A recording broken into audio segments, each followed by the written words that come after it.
Welcome to the world of beneficiary designations. I'm Frank Bruno. Glad to be here. Glad to have you here. Glad to experience beneficiary designations together. What are they? Certain financial instruments, bank accounts, life insurance policies, annuities, and retirement accounts have beneficiary designations. What is that?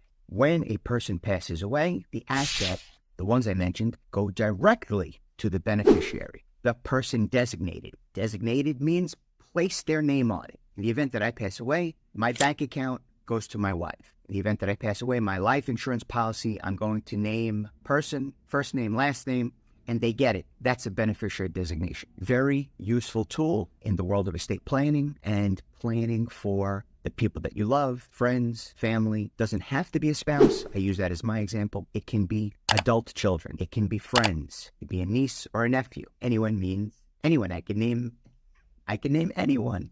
That's great. It's really a useful tool. It's the type of thing that people sometimes want to overuse because they want to avoid probate. They want to avoid delay. And I'm all for that. Let's avoid probate when possible.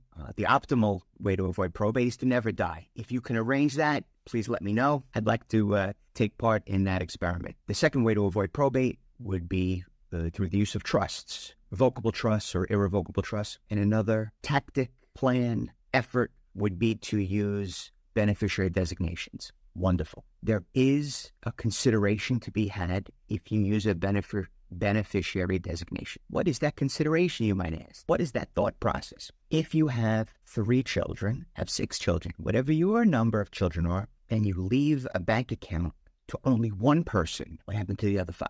If you have a beneficiary designation of a former friend, former partner, former lover, former girlfriend, boyfriend, spouse, and you haven't properly arranged to remove that person or change or amend, well then that beneficiary, I don't know, the word's sticking in my mouth today. Beneficiary designation takes place by operation of law after the passing of the account holder.